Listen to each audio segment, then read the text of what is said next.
Vocês acham que vocês mudaram muito o estilo? Assim, porque eu lembro quando eu era moleque, assim, vocês eram conhecidos como metal melódico. Sim. Era, vocês concordam com isso? Não sei. O que é o metal melódico?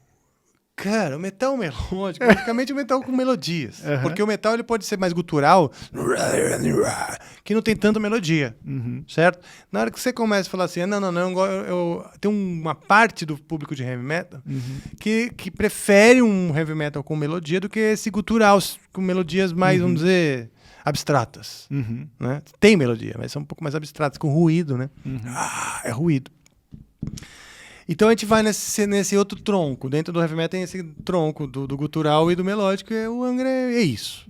E aí dentro disso a gente mistura muita coisa. Rock progressivo, heavy metal do Iron Maiden, um pouco de riffs do Pantera, do Metallica, mas com um refrão do Halloween, que é outra banda melódica, entendeu? Então a gente mistura bastante outros elementos.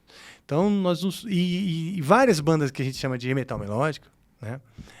O tal do metal espadinha. Já ouviu falar isso? O Igor falou disso aqui. Metal espadinha é também um grupo de bandas que o Angra também conversa.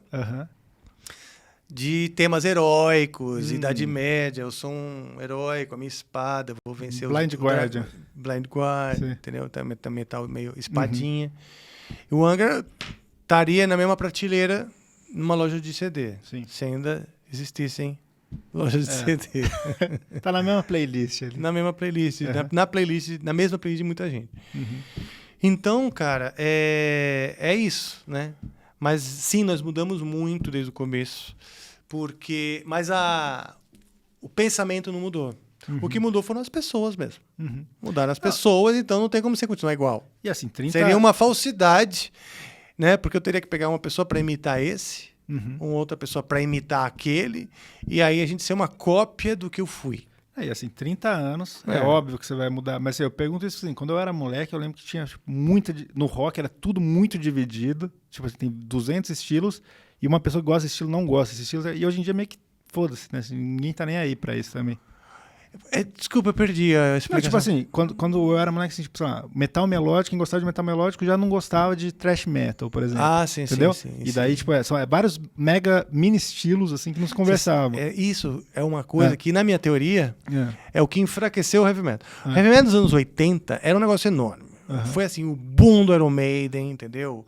O boom do Metallica, o boom das grandes bandas de heavy metal, a própria AC/DC, assim, né? Que na época era considerada heavy metal. AC/DC, esqueci essa porra também. É maravilhoso.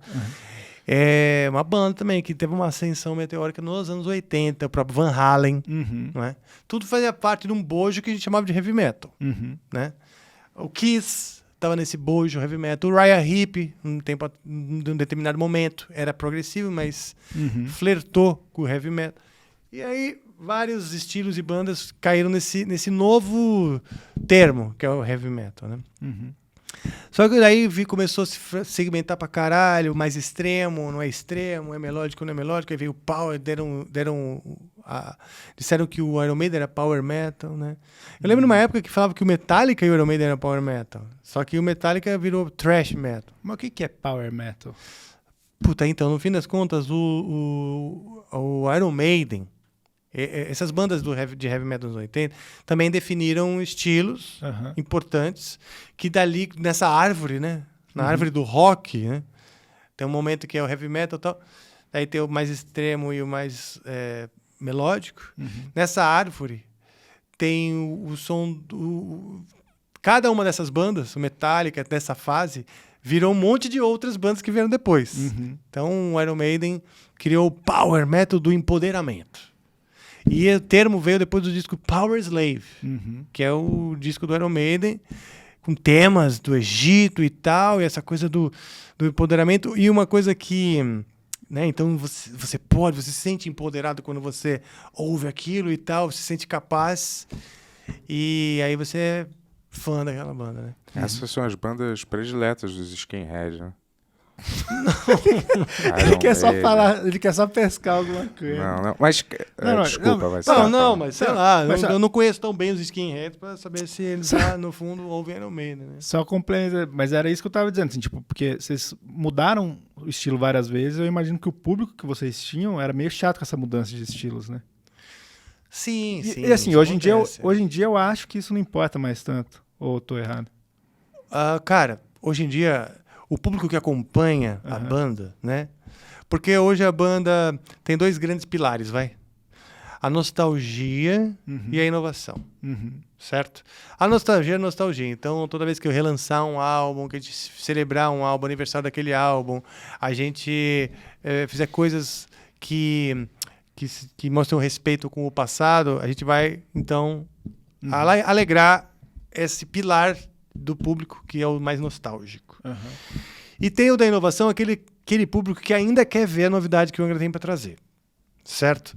Esse público já entendeu que a gente tem uma espécie de mentalidade, um método de fazer, e a gente aplica esse método com as pessoas que estão combinando com a química que a gente tem entre si.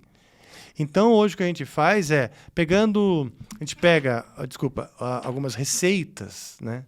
Receitas que já foram utilizadas no passado, mas quando a gente junta nessa nova formação, o resultado é outro, entende? Porque o método em si, ele é simples. E tem muita margem para liberdade criativa de cada um. Faz parte do Angra que cada integrante coloque de si dentro da música. Tem que ter, né? Senão você vira cover de você Exato. mesmo, né? E aí, esses inputs, né? Esses diferentes inputs, eles são o que acabam resultando a banda.